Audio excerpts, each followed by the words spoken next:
Michigan wins a big game. I repeat, Michigan wins a big game.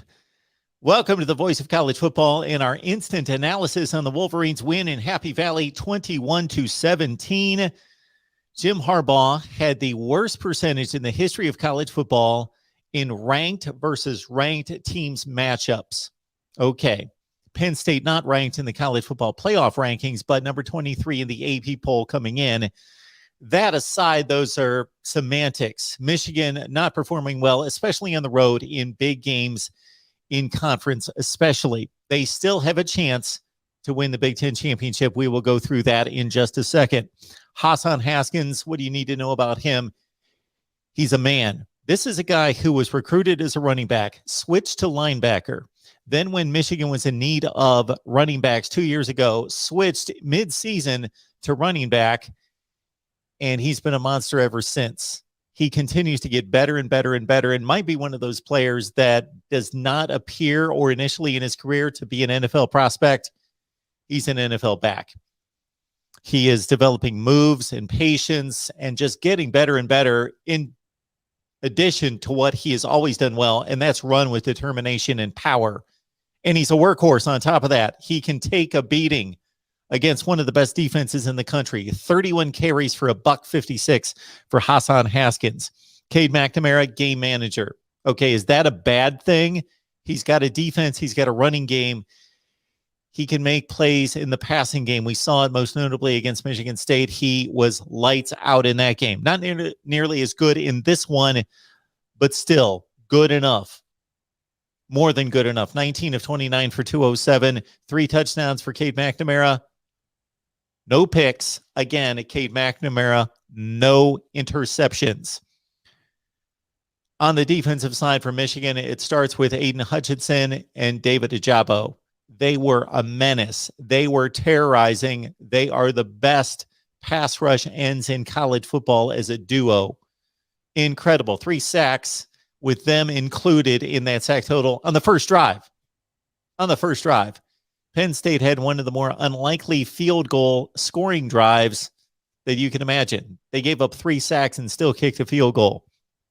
All right, Penn State dominated the game early.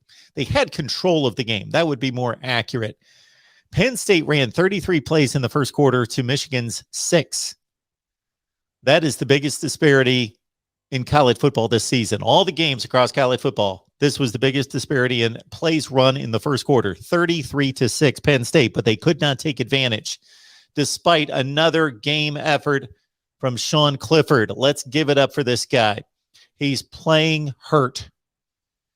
He doesn't have the support of a running game, even though the running game was better in this game than what we expected and what it has been.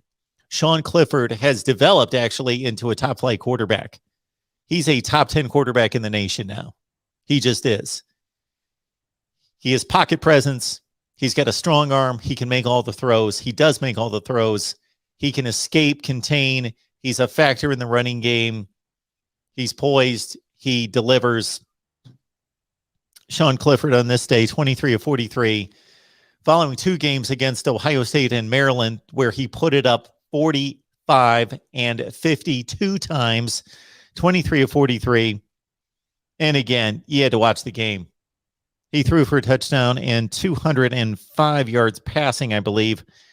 Penn State did run it for 109 yards, and that's with all the sack yardage against Sean Clifford, as the offensive line, again, for Penn State is the weakest part of the team. And that was going up against Michigan's strength. Not a good matchup for Penn State. But Kevon Lee, despite some questionable runs from him, one in the fourth quarter in particular, where he had a wide open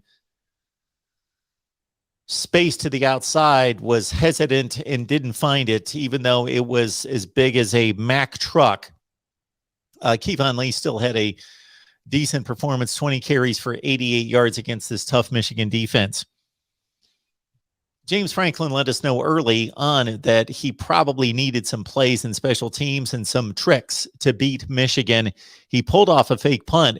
Great throw by Jordan Stout, the place kicker punter, and on this play, quarterback, as he lofted a perfect go route fade of sorts on the fake punt, which led to the initial field goal.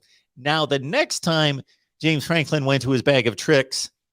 It didn't make sense for this reason. And I know it's always easy when the trick play works to say, hey, great call. And when the trick play does not work to say, dumb, you should have went the conventional route.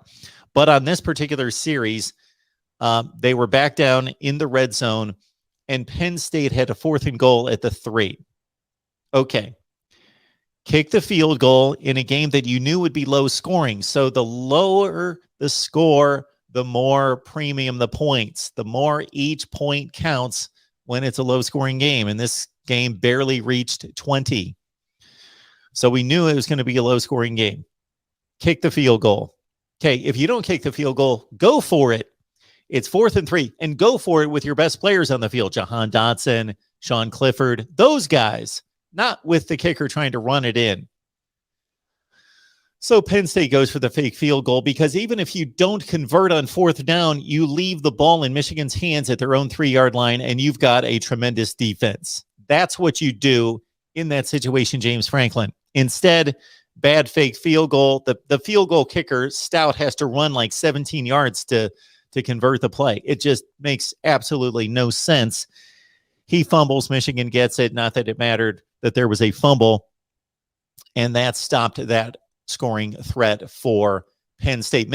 Meanwhile, Michigan finally got untracked on offense thanks to Haskins, thanks to Cade McNamara, who threw 2 touchdowns to True Wilson on this day, who, despite a cast, was able to haul in 2 scoring plays to put Michigan up 14-6. Another key in this game was, of course, the coverage on Jahan Dotson, who did catch 9 passes, but underneath stuff, 61 yards, does not hurt anyone. It's less than 7 yards per catch for one of the best wide receivers in college football. All right. Michigan led on the 2 True Wilson touchdowns, 14-6 at that point. Penn State had done nothing since the first quarter. They finally put together a drive. Clifford again throws the touchdown, throws the 2 on the 4th down. So we had a 4th down and goal this time. This time they go for it. Of course, there's only about 8 minutes left in the game, and they're down 8, so they have to go for it. They go for it. Clifford throws the touchdown. He also throws the 2-point conversion. Tyler Warren with the touchdown reception, and it's a 14-all game. Excellent throws by Clifford in tight coverage. Also good receptions by those players. All right. This is when the Penn State defense looked like it was going to take over the game and should have taken over the game. 14-all. And they had a tremendous series against Cade McNamara and the offense. The pass rush, the crowd was fired up. The pass rush was on it. And Arnold Ebiketie had the strip sack. He's a tremendous player. Derek Tangelo with a recovery, but Penn State could only convert the field goal with about 4 minutes left. 17-14 Penn State.